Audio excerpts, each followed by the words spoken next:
O Senhor é bom e a sua misericórdia dura para sempre.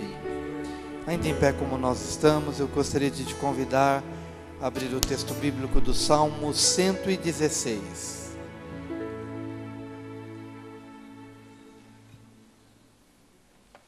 Encontra aqui também no telão. Salmo 116 diz assim: Amo o Senhor, porque Ele ouve a minha voz e as minhas súplicas, porque inclinou para mim os seus ouvidos, invocá-lo-ei enquanto eu viver. Laços de morte me cercaram, e angústias do inferno se apoderaram de mim. Caí em tribulação e tristeza. Então invoquei o nome do Senhor. Ó Senhor, livra-me a alma. Compassivo e justo é o Senhor. O nosso Deus é misericordioso. O Senhor vela pelos simples. Achava-me prostrado e Ele me salvou. Volta, minha alma, ao teu sossego, pois o Senhor tem sido generoso para contigo. Pois livraste da morte a minha alma, das lágrimas os meus olhos, da queda os meus pés. Andarei na presença do Senhor, na terra dos viventes. Eu cria, ainda que disse, estive sobremodo aflito. Eu disse na minha perturbação, todo homem é mentiroso. Que darei ao Senhor por todos os seus benefícios para comigo? Tomarei o cálice da salvação e invocarei o nome do Senhor. Cumprirei os meus votos ao Senhor na presença de todo o seu povo. Preciosa é aos olhos do Senhor a morte dos seus santos. Senhor, deveras sou teu servo, filho da tua serva, quebraste as minhas cadeias. Oferecer-te-ei sacrifícios de ações de graças e invocarei o nome do Senhor. Cumprirei os meus votos ao Senhor na presença de todo o seu povo, nos átrios da casa do Senhor, no meio de ti, ó Jerusalém. Aleluia. Amém. Nessa noite eu gostaria de falar sobre o tema da angústia infernal a um novo estilo de vida. Quero que você repita após mim: da angústia infernal a um novo estilo de vida. Pode se assentar, querido, pode se assentar.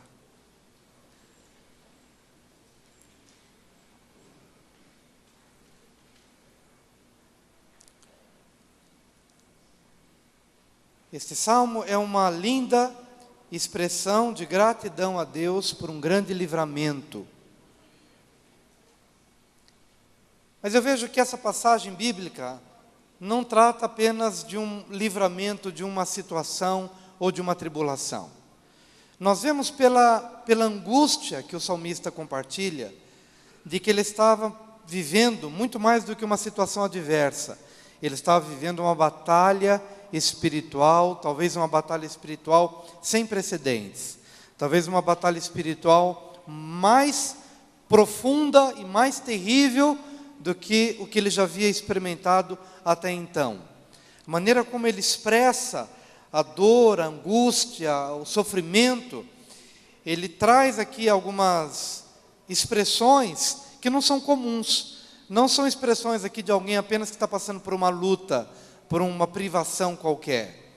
Ele usa algumas expressões que evidenciam uma tremenda batalha espiritual. E eu gostaria de falar que desse nível tão profundo de uma angústia infernal, até o livramento, até um novo estilo de vida, Deus quer nos levar dentro de um processo. Eu queria compartilhar aqui 5 elementos que fazem parte deste processo, que pode levar alguém de uma angústia infernal a um novo estilo de vida. E a primeira coisa que nós precisamos nos dar conta hoje, para que esse processo se inicie na nossa vida, é conhecer as evidências da batalha espiritual. Quando você entende que está vivendo batalha espiritual, talvez você associe ou você sinta exatamente o que este salmista sentiu nesse momento em que ele viveu.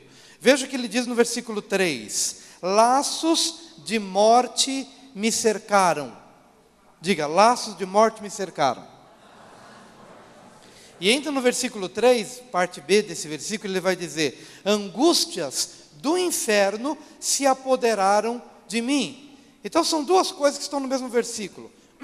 Laços de morte me cercaram e angústias do inferno se apoderaram de mim. Eu não sei se você já teve esse tipo de experiência. E quando eu falo sobre isso, muitos irmãos já sabem, eu vivi isso, eu experimentei isso. E eu sei o que é sentir este algo terrível, algo que vai lhe acometendo e vai lhe possuindo e vai lhe envolvendo, de tal maneira que você entra num profundo desespero. Numa fase da vida, da infância para a adolescência, principalmente no entardecer, chegando 18 horas, 19, 20, e você saber que você vai dormir para um dia seguinte, mas até chegar ao dia seguinte, até o sol despontar, aquele vale profundo e terrível, em que você tem medo até de ir para a cama, porque quando você vai, você tem uma nítida impressão de que realmente esses laços da morte vão te envolver, e eles vão te pegar, e vão como que te levar para baixo. Uma experiência agonizante, terrível. Eu imagino que era mais ou menos isso que o salmista estava vivenciando. Laços de morte. E como se isso não bastasse, angústias do inferno. Não era uma angústia da alma. Não era uma angústia que vem de uma tristeza que você sente, de uma notícia ruim que você tem, de um fato desgostoso que você viveu na sua vida. O salmista está dizendo que essa angústia é uma angústia que tem origem nas trevas, é uma angústia do inferno, é uma angústia espiritual, que muitas vezes nós não sabemos nem descrever o que é. Da mesma forma que alguém que tem uma experiência com o céu, e de repente volta e não sabe descrever de tão bom que é o céu, o oposto também é verdadeiro. A angústia do inferno é indescritível, mas é uma coisa tão atormentadora que leva as pessoas a um desespero sem precedentes. E é importante que você entenda que laços de morte que cercam e angústias do inferno que se apoderam evidenciam uma natureza, a natureza de uma tribulação que não é de ordem humana, mas é de uma ordem espiritual. E se é de ordem espiritual, só de ordem espiritual é que você consegue confrontar. Só no âmbito espiritual que você consegue vencer. Não há angústia do inferno que se detenha com notícia boa. Não há angústia do inferno que você possa matar ou confrontar, se não for com uma ação muito pontual no âmbito espiritual. Não há angústia do inferno que se possa vencer sem oração, sem clamor, sem se invocar o nome do Senhor, sem se abrir para uma intervenção sobrenatural, porque ela é de ordem espiritual, não é de ordem emocional. Ela afeta as emoções, mas ela nasce no inferno. Ela nasce no império das trevas. E ele precisa ser diagnosticado de uma forma correta. Ela precisa ser discernida da forma correta. Espíritos malignos estão agindo para enlaçar com esses laços de morte que cercam e com essas angústias do inferno que se apoderam. Portanto, ela é uma batalha espiritual. Houve um rei, que acho que muitos aqui conhecem, Saul, que foi o antecessor de Davi. Saul tinha a unção do Espírito Santo de Deus para reinar, mas ele, movido por ódio, movido por inveja, movido por ciúmes, ele abriu uma porteira para que espíritos malignos viessem atormentá-lo. E a Bíblia diz que quando aquela unção divina se retirou, veio um espírito maligno e esse espírito o atormentava, de sorte que ele teve que trazer um tangedor. Davi foi um ministrador de louvor e de adoração, e toda vez que Davi vinha tocando a harpa e adorando a Deus, Saul se via aliviado daquele espírito. Essa passagem está em 1 Samuel 16, 23, que diz assim: e sucedia que quando o espírito maligno da parte de Deus vinha sobre Saul, Davi tomava a harpa e a dedilhava. Então Saul sentia alívio e se achava melhor, e o espírito maligno se retirava dele. Era uma opressão maligna, uma opressão demoníaca, e que esse espírito era confrontado em meio à adoração. É possível que você sinta isso que eu estou falando, e quando você vem a um culto como esse, e adora, e a um ambiente de louvor, de músicas de adoração e a palavra vem, você se sente melhor, você se sente aliviado. Mas é possível também que a pessoa acometida deste tipo de batalha, ao sair daqui e ao lidar novamente com a angústia, com as pessoas que ofendem, que perseguem, com as causas que trouxeram a liberação desta ação maligna, você sai daqui, volta para aquele contexto de batalha e de repente começa de novo a sentir os efeitos dessa batalha. Mas eu quero te dizer em nome de Jesus que há como se livrar disso e você precisa entender o caminho para você vencer isso. Mas em primeiro lugar, você precisa entender que há uma batalha invisível, mas ela é real. E nós precisamos confrontar. E precisamos nos posicionar diante disso, em nome do Senhor Jesus. Diga, eu vencerei essa batalha espiritual. Porque Jesus Cristo já venceu essa batalha por mim, na cruz do Calvário. E nessa noite, eu me aproprio desta vitória em Jesus. Amém, queridos? Mas há uma segunda coisa que você precisa entender para que você saia da angústia infernal, e você já entendeu por que é a angústia infernal, porque ela nasceu no inferno, nasceu no coração do diabo, não é uma situação qualquer da vida, é uma batalha espiritual. Mas a segunda coisa que você precisa entender está relacionada aos efeitos dessa batalha, os efeitos dessa angústia que vem do inferno e que procura dominar o coração e a alma.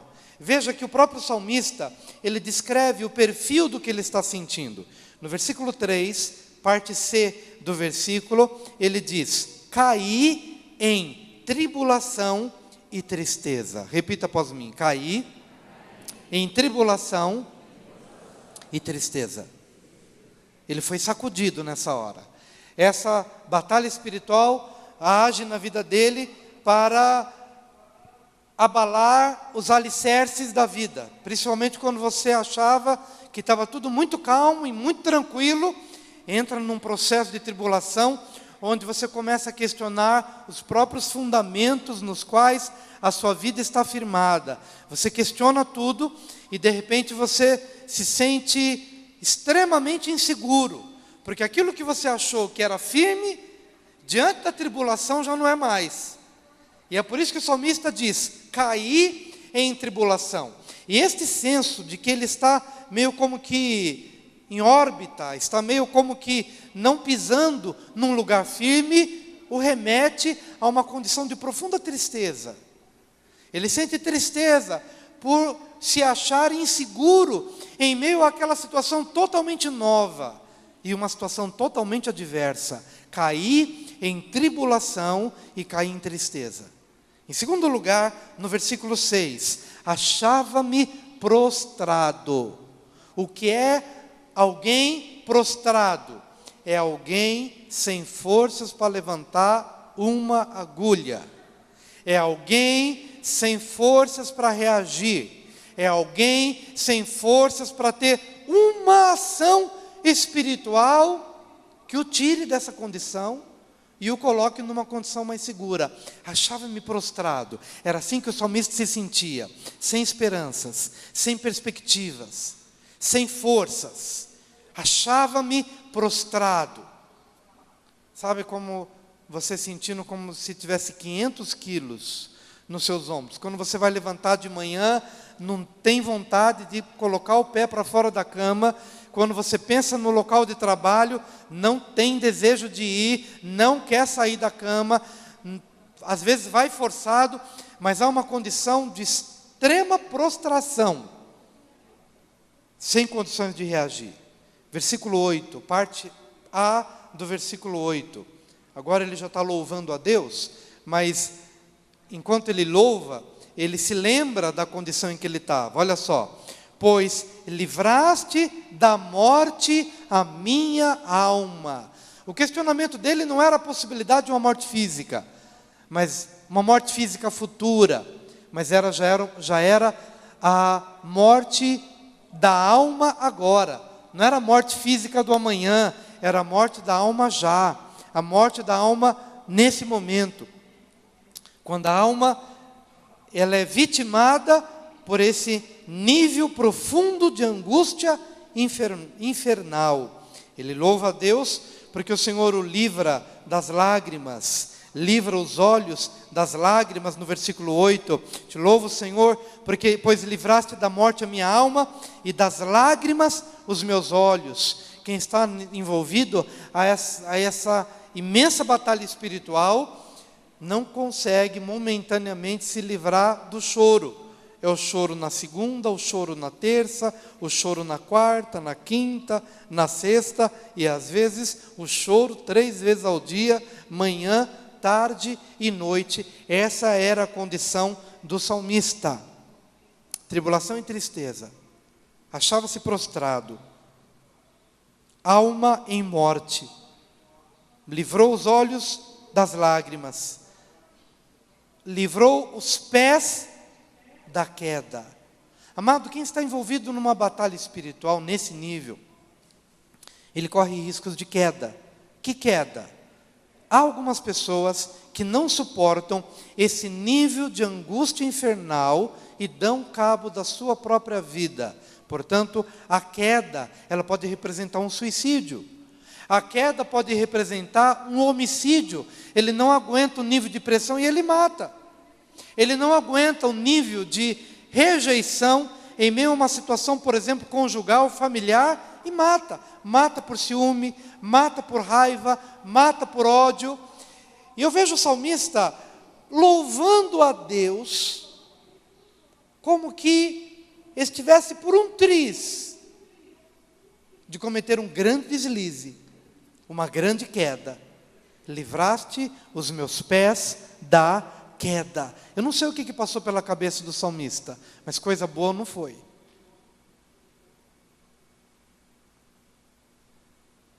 Até porque, queridos, essa angústia que nasce do inferno, ela vem contra você, porque o diabo te odeia. Essa queda pode ser tudo. Essa queda pode ser qualquer coisa que, quando passa pela tua cabeça, em meio a um alto grau de desespero, com certeza não vai ser bom para o outro e muito menos para você. É uma angústia infernal que tem por objetivo aprisionar os seus pés, aprisionar a sua vida. E nessa hora o salmista dá graças ao Senhor. Obrigado, Senhor. O Senhor livrou a minha alma da morte, livrou os meus olhos das lágrimas e livrou os meus pés da queda. Se você hoje está envolto a uma situação de beira de abismo, o Senhor hoje vem com livramento. Se tem passado sobre a tua cabeça pensamentos de suicídio, de homicídio, de vingança, qualquer sentimento ruim, de ódio, de amargura, de fazer alguma besteira, meu amado, entenda, discirna o nível da batalha espiritual e os efeitos desta batalha, dentre eles, a possibilidade de queda, e uma queda violenta. Versículo 10, há uma descrição dessa batalha: estive sobremodo aflito.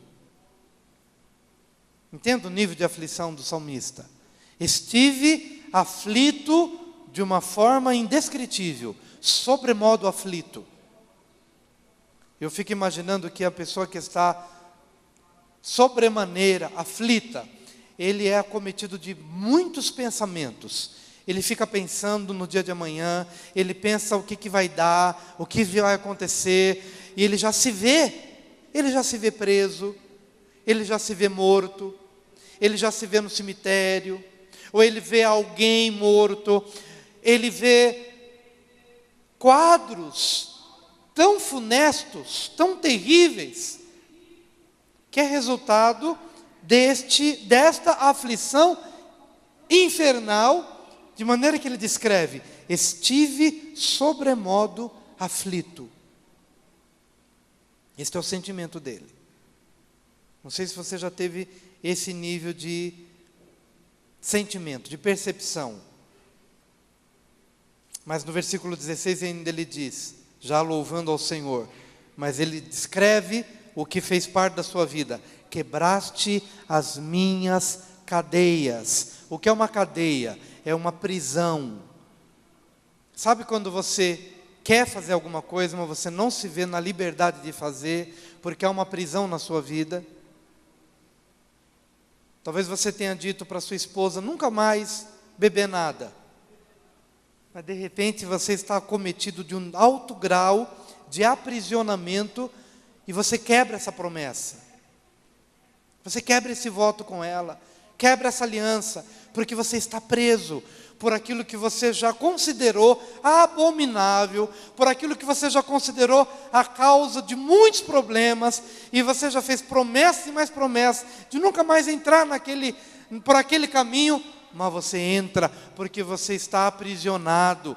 O salmista está falando de prisão, de cadeia, algo que você quer fazer, mas você não consegue. Você já fez uma promessa, mas não consegue cumprir. Há uma prisão.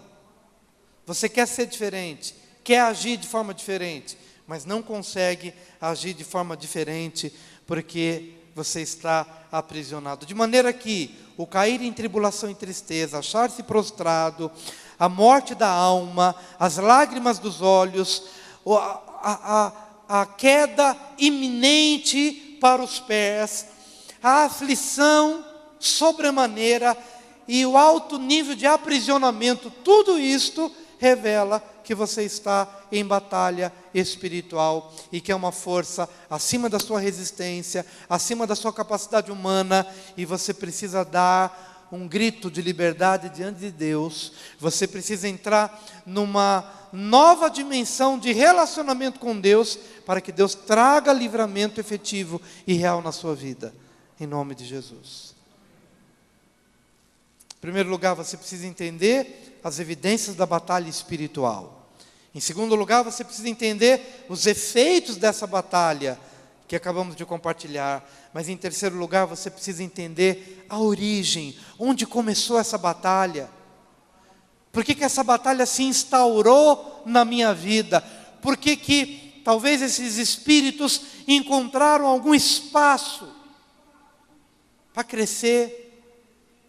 Por que eles se sentiram à vontade na minha vida? Porque eu não os percebi a tempo? Porque eles montaram guarda e montaram suas tendas? Por quê? O salmista nos dá uma pista no versículo 11, quando ele diz: eu disse na minha perturbação, todo homem é mentiroso. É uma pista. Não está bem claro, mas eu fico imaginando que este homem, muito provavelmente, teve uma forte decepção com alguém. Davi, por exemplo, ele foi perseguido por Saul. Saul foi um perseguidor de Davi. Saul foi um homem que quis matá-lo, movido de inveja, de ciúmes, de ódio. E Davi foi vítima desta relação doentia da parte de Saul. E é possível, querido, que na sua jornada e na sua caminhada você tenha sido traído, é possível que você tenha sido negado, é possível que você tenha sido perseguido, é possível que você tenha sido roubado, é possível que você tenha sido xingado, vituperado, envergonhado, exposto, é possível que você tenha sido privado dos seus direitos, é possível que você tenha sido vítima de uma trama diabólica que nasceu no coração de alguém e que culminou na sua vida, e você foi afetado por isso, você foi privado dos seus direitos. E este sentimento de traição, de negação, de que alguém se levantou para te prejudicar, ou para roubar alguma coisa que era sua, ou para tocar em alguém da sua casa, gerou um sentimento não trabalhado, não tratado. E esse sentimento não trabalhado, esse perdão não liberado, esse tratamento de Deus não efetivado na sua alma, no seu coração e no seu comportamento, foi dando um pavimento, foi dando um motivo, uma base para um espírito de amargura, para um espírito de ressentimento, para um espírito de angústia. E essas coisas no seu coração vão sendo, de repente, alimentadas. E talvez você diga: pastor, eu não alimentei não. Mas sabe quando a gente alimenta? Quando a gente pensa de novo. Por isso que é ressentimento. É sentir de novo uma vez, sentir de novo 2 vezes, sentir de novo 3 vezes, sentir de novo 4 vezes. É ressentimento que vira amargura. E essa amargura tem raízes. Amados, a coisa é literal. Não é figurada, a coisa é literal. A amargura tem raízes. E se ela tem raízes, é porque ela é mais ou menos um sinônimo de uma árvore. Só que ao invés de dar um fruto bom, o fruto do perdão, do amor, da alegria, ela dá um fruto maligno. É um fruto ruim. Raízes que se aprofundam no coração e vão alimentando, e uma árvore vai crescendo, e de repente alguém vai colher alguma coisa de você, mas só vai colher ressentimento, amargura, palavras ruins. A Bíblia diz que a boca fala do que o coração está cheio. De repente vai conversar com aquela pessoa, e aquela pessoa não tem notícia boa para dar, não tem um testemunho bom para dar, porque ele só consegue falar daquilo. Os seus olhos estão encharcados das lágrimas, que o salmista acabou de dizer aqui. O Senhor livrou meus olhos das lágrimas. Mas antes desse processo restaurador, essa pessoa não conseguia fazer outra coisa a não ser chorar, lamentar e proclamar da amargura do que se tornou o seu coração. E é importante perceber que, nesse versículo 11, Davi está dando uma pista. Porque quando a gente se desilude profundamente com uma pessoa, a gente tem uma tendência de generalizar. Por exemplo, a moça que teve uma desilusão amorosa com o moço, com o rapaz foi infiel para com ela. Ela, se não tratar, vai olhar para todos os moços e vai dizer: todo homem é igual. Não vou casar mais com ninguém, porque não tem homem que preste, não tem homem que fale a verdade, não tem pessoa que seja leal, que seja fiel. E é mais ou menos isso que o salmista está dizendo: todo homem é mentiroso. Será que ele tinha conhecimento de todos os homens? Certamente não, mas a dor em relação a uma pessoa estragou todo o gênero, contaminou todas as relações, e aí torna essa pessoa totalmente vulnerável, e ela se torna uma forte candidata ao isolamento. Não falo mais com ninguém, não me relaciono mais com ninguém, não confio mais em ninguém, porque todo homem é mentiroso, todo homem é falso, todo homem é desonesto. Interessante, queridos, o que Jesus nos compartilha em Lucas, capítulo 12, versículos 58 e 59.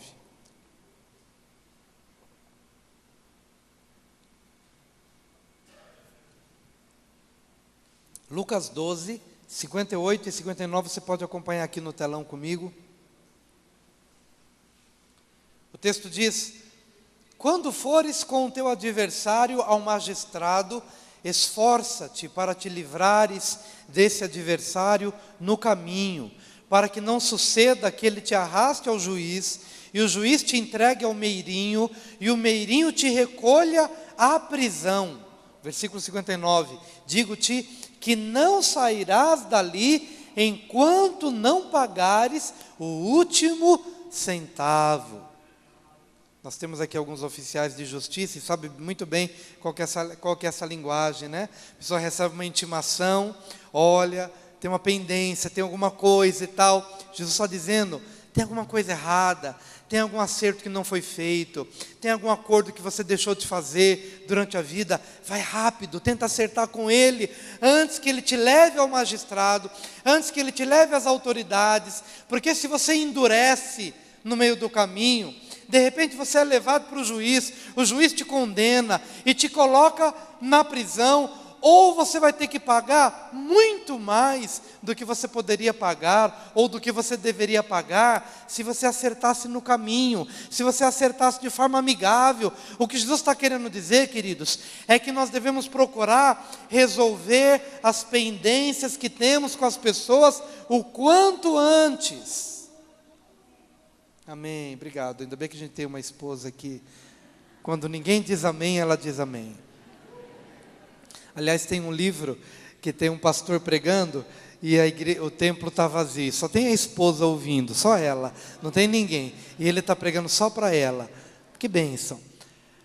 Meu querido, o que Deus quer que você entenda e que o Senhor está procurando compartilhar aqui é o seguinte: não chegue ao ponto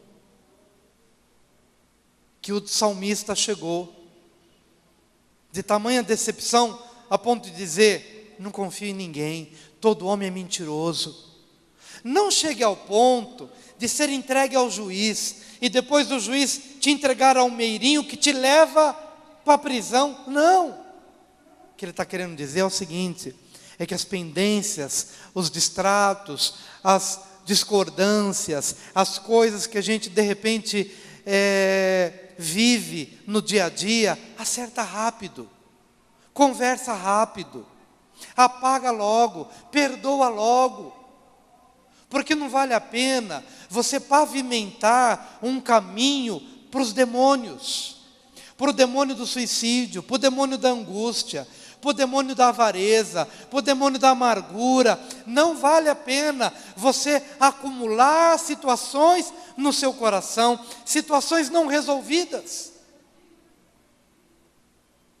de maneira que a tua dívida fique muito maior do que se você pudesse acertar no caminho. Perdoa logo, esquece logo, acerta logo. Porque, amados, tudo que o homem semeia na vida, tudo isso ele colhe. E quando a gente não arranca pelas raízes as ervas daninhas que a gente sem querer ou querendo plantou, se a gente não arranca logo, um dia, 5 anos se passam, 10 anos, 15 anos, 20 anos, um dia o teu passado bate a tua porta para dizer: escuta, você não me resolveu, eu faço parte ainda da tua vida, essa erva não foi arrancada. E de repente o nosso passado nos bate a porta e nós somos surpreendidos por coisas que nós não resolvemos e que a gente acha, enganosamente falando, que o tempo resolve todos os problemas, mas a gente tem aprendido na Bíblia que o tempo não resolve nada, que o tempo não resolve, que a gente precisa resolver, que a gente precisa perdoar, que a gente precisa voltar na medida do possível ao lugar da nossa queda, que a gente precisa pedir perdão e que a gente precisa perdoar.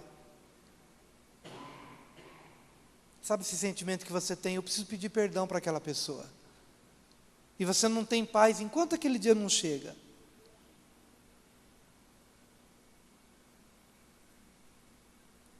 É procurar arrancar pelas raízes estas ervas daninhas que a gente foi plantando no caminho. Essa talvez seja a origem de alguns problemas que a gente tem. Essas angústias do inferno, às vezes são oriundas de culpa. A gente não consegue se perdoar. E talvez esse homem mentiroso, todo homem é mentiroso, nem sempre é olhando para o outro. Às vezes este homem é ele próprio. Todo homem é mentiroso a partir de mim. Todo homem é mentiroso a começar da minha própria pessoa. Todo homem é mentiroso, é enganoso, porque ele se olha no espelho e não consegue se aceitar pelo mal que ele fez em algum momento da sua vida. Então ele também precisa voltar-se para si mesmo e se autoliberar, se autoperdoar, isso diante de Deus, por causa do perdão de Deus, para começar uma nova vida, para começar um novo caminhar em nome de Jesus, e entender a origem dos problemas, queridos. Talvez a origem do problema, ou o problema seja culpa, para a qual você precisa de libertação. E dos 5 pontos que eu gostaria de compartilhar, eu vou falar do 4, para que você possa sair dessa angústia infernal até um novo estilo de vida. Você precisa, em primeiro lugar, conhecer as evidências da batalha espiritual, conhecer os efeitos dessa batalha espiritual, conhecer a origem dos problemas, mas em quarto lugar, você precisa tomar a decisão de sair desse poço profundo. Diga, eu tomo a decisão de sair deste poço profundo. Diga, eu tomo a decisão nesta noite, em nome de Jesus, de não permanecer neste poço da amargura, em nome de Jesus. Para que você possa sair, há uma coisa muito interessante no versículo 10, que diz, talvez não esteja assim na sua tradução, mas Paulo, lá na frente, lá na carta aos Coríntios, ele vai usar esse versículo 10 da seguinte forma: eu criei, por isso é que falei. Diga, eu criei, por isso é que falei. O que ele quer dizer com isso? Criei, por isso é que falei. É que em meio a esta situação extremamente aflitiva, ele tinha um armazenamento de fé no seu coração. E essa fé que ele tinha foi a válvula de escape, foi a cordinha que se joga para quem está lá no fundo do poço. Essa fé armazenada nos tempos de vacas gordas. Porque é muito difícil alguém que está vivendo o que o salmista viveu, é muito difícil ele encontrar fé naquela hora, a não ser que a fé tenha sido armazenada no coração dele em tempos bons. Meu amado, eu gostaria muito que você valorizasse os tempos bons que Deus tem lhe dado, tempos tranquilos, em que você pode vir à igreja, tempos em que você pode ouvir a palavra, tempos em que você pode orar, alimentar, reabastecer a sua fé. Valoriza, como José valorizou aqueles 7 anos de prosperidade. Sabe o que ele fez nos anos de prosperidade? Ele armazenou, ele foi armazenando 20% de todo o trigo do Egito, ele guardou. Cada período, 20% ele guardou, armazenou. E quando aqueles não bastavam, abria outros celeiros maiores e armazenava por 7 anos de fartura e de prosperidade, porque Deus havia lhe dito, 7 anos haverá fartura, mas depois chegará um período difícil, 7 anos em que o mundo não terá pão. E sabe o que José fez nos 7 anos de escassez? Ele abriu celeiros do trigo, para que as pessoas pudessem comer e para salvar os povos. É isso que a gente tem que fazer nos tempos bons. Você tem uma oportunidade, Deus tem lhe dado saúde, venha para a igreja, não fique em casa não. Lhe deu um carro novo, glória a Deus por isso. Aproveita, talvez vá um final de semana passear, mas querido, não acostuma não emenda um final de semana com o outro. Agora vou passar 6 meses em tal lugar, e esquece igreja, esquece Deus, esquece tudo. Não, meu amado, nos tempos bons, armazena a fé. Sabe por quê? Porque você pode passar por um momento tão difícil, que a única coisa que você vai ter é a fé que você conseguiu armazenar no tempo das vacas gordas. Por isso é que o salmista, ele nos dá uma pista da causa dos problemas. Todo homem é mentiroso, mas ele também nos dá uma pista de qual tenha sido a cordinha que jogaram para ele sair do poço. E está nesse versículo, quando ele diz, cri, por isso falei. O que isso quer dizer? Que quando você está em profunda angústia, a fé que você conseguiu armazenar, projeta uma visão de esperança. E essa visão de esperança que está no teu coração, ainda que você esteja envolto a muita agonia e muita angústia, comece a falar, crie, por isso falei, fale a solução do seu problema. Fale da esperança que Deus plantou no seu coração. Fale de uma nova realidade. Traga à sua memória aquilo que lhe possa trazer esperança. Crie, por isso falei. Fale da palavra que você ouviu nos tempos bons. Fale. Mesmo que você não esteja tão convicto, mesmo que você não tenha tanta alegria ao falar, mas fale, porque a fé armazenada nos tempos bons,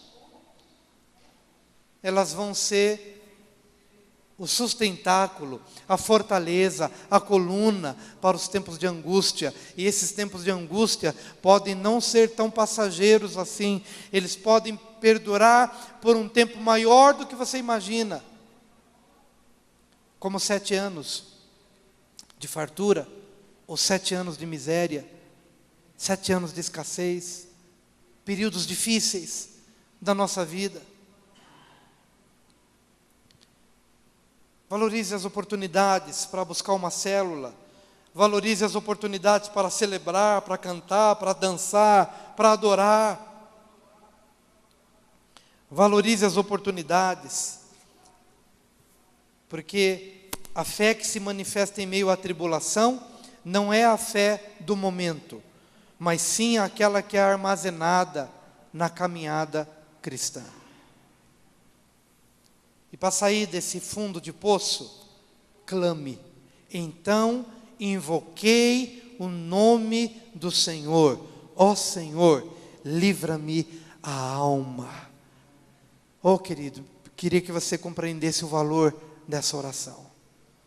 Eu queria que do mais profundo do seu coração você entendesse o valor de um clamor diante de um Deus que ouve, de um Deus que não endurece o coração diante da sua necessidade, diante do seu pedido, diante da sua tristeza.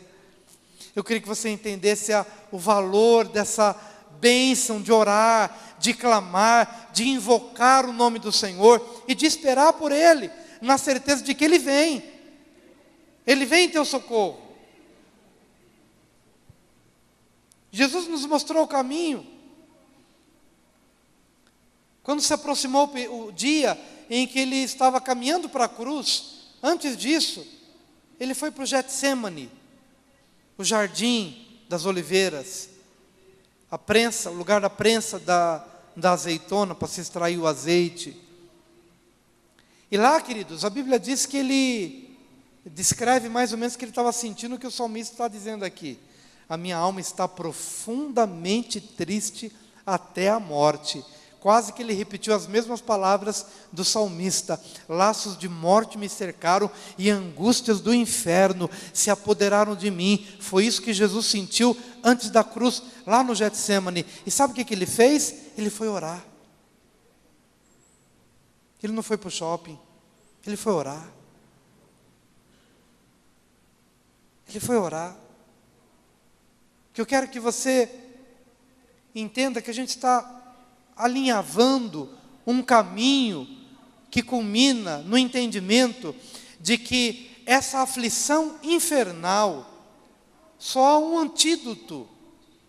De uma vez que ela é de ordem espiritual, só o que vem de ordem espiritual pode anular. E é por isso que Jesus, quando foi para o Getsêmani, ele foi orar. e ele pediu que os 3 amigos mais próximos, discípulos, fossem com ele. Eles não entenderam e também dormiram de tristeza. Mas Jesus, um passo adiante, orou e clamou e gemeu, porque ele entendia que aquela angústia era angústia de ordem espiritual, e somente algo que viesse de Deus poderia aniquilar os poderes das trevas que estavam dominando a alma de Jesus naquela hora. Laços de morte e angústia do inferno. E a Bíblia diz aqui em Lucas 22, versículo 43, que enquanto Jesus orava no Getsêmani, então lhe apareceu um anjo do céu que o confortava. Eu acho que você já deve ter mais ou menos passado por uma situação assim, quando você estava em aflição, em pressão espiritual, em angústia, e você foi orar, e ficou ali, e orou, e clamou, e tal. Quando você se levantou, você já não era mais o mesmo. Quantos já tiveram essa experiência? Aleluia. Você já não era mais o mesmo. E não havia nem necessidade de que algum anjo lhe aparecesse, porque sabe que você está diante de um Deus que ouve, e que se inclina, e que livra. E que livra. Por isso, meu amado, entenda que para sair desse buraco, para sair desse poço, você precisa entender 2 coisas. Cri, por isso falei. A fé que foi armazenada em tempos bons e que agora você começa a profetizar, proclamar em meio à sua angústia. E você invoca, e você clama, e você busca. A oração refrigera a alma. Traz conforto e esperança. A oração. Quero que você conheça o caminho da oração. Porque esse caminho da oração é tremendamente libertador. Ele é restaurador. Restaura os seus ossos. Restaura a sua vida. Que bênção, queridos. Mas a última coisa que eu gostaria de compartilhar aqui, entendendo que o propósito era te levar da angústia infernal a um novo estilo de vida. Foi isso que aconteceu com o salmista. Ele não somente experimentou livramento para aquela situação específica. Guarda o que eu quero te dizer. Que o salmista não experimentou apenas um livramento para aquela situação específica. Mas aquela situação formatou um novo estilo de vida.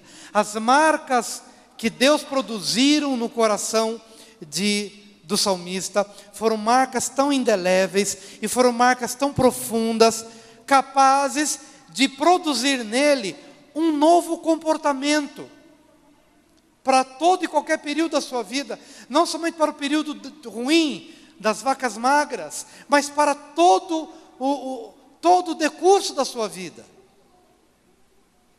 E é isso que Deus quer fazer na minha vida e na sua vida. Ele se utiliza de situações difíceis para moldar o seu caráter e produzir na sua vida um novo padrão de vida, um novo padrão comportamental. É isso que Ele quer produzir na sua vida. É isso que Ele quer produzir na minha vida. E o salmista, para finalizar, todo salmo é uma expressão de gratidão pelo livramento específico, mas é uma expressão do que Deus produziu para a vida toda. Olha só o que diz o versículo 1. Amo o Senhor, porque Ele ouve a minha voz e as minhas súplicas. Ele não somente ouviu naquele dia, mas eu amo o Senhor, porque Ele ouve sempre, Ele ouve toda hora. É um padrão que eu levo para a vida. Serviu para aquele momento negro da minha vida, servirá para um tempo claro da minha vida, servirá para toda hora. E eu amo o Senhor. Eu conheci o Senhor de uma maneira viva, rica. Amo o Senhor porque Ele ouve a minha voz e as minhas súplicas. Versículo 2: porque inclinou para mim os seus ouvidos invocá-lo-ei enquanto eu viver. Amém. Vou invocar somente na hora da angústia? Não. Invocá-lo-ei enquanto eu viver, enquanto tiver ar para respirar, enquanto tiver fôlego de vida, eu vou invocá-lo. Ou seja, aquela situação produziu um benefício permanente. Versículo 5. Compassivo e justo é o Senhor, o nosso Deus é misericordioso. Que bênção poder conhecer as várias facetas de um Deus perfeito e de um Deus completo. Talvez o salmista nunca tivesse se deparado com a compassividade de Deus, ou com a justiça de Deus, ou com a misericórdia de Deus, mas aquele momento infernal que ele viveu, mostrou as várias faces de Deus, a sua compaixão, a sua justiça, a sua misericórdia. Versículo 6, o Senhor vela pelo simples, achava-me prostrado e Ele me salvou. Versículo 7, volta minha alma ao teu sossego, pois o Senhor tem sido generoso para contigo. Diga para o seu vizinho, que a sua alma volte ao sossego. Aleluia. Que a sua alma volte ao sossego, porque o Senhor tem sido generoso para com a sua alma, tem sido generoso, tem sido largo, tem sido dilatado, Ele tem sido generoso. Volta minha alma ao sossego, a alma que estava trabalhosa, a alma que estava angustiada, volta a alma ao refrigério, volta ao lugar de refrigério, ao aprisco, porque o Senhor tem sido generoso para com você. Que bênção, benefício permanente. Olha o que diz o versículo 9, se não é benefício permanente: andarei na presença do Senhor na terra dos viventes. Aleluia, vamos dizer isso com muita alegria, juntos: andarei na presença do Senhor na terra dos viventes. Que bênção. Veja que um momento difícil, mas marcou uma vida, mudou um estilo de vida. Andarei na presença do Senhor na terra dos viventes. E agora, para finalizar, do versículo 12 ao 19: que darei eu ao Senhor por todos os seus benefícios para comigo? Tomarei o cálice da salvação, ou seja, eu me aproprio desta salvação. Essa salvação é para mim, é fruto do amor de Deus. Eu me aproprio, meu coração se dilata com esta salvação tão generosa. É para mim, eu aceito esse presente. Eu não vou achar que esse presente é só para o outro, não. Eu tomarei o cálice da salvação, ele é meu. Eu me aproprio. Tomarei o cálice da salvação e invocarei o nome do Senhor. Cumprirei os meus votos ao Senhor na presença de todo o seu povo.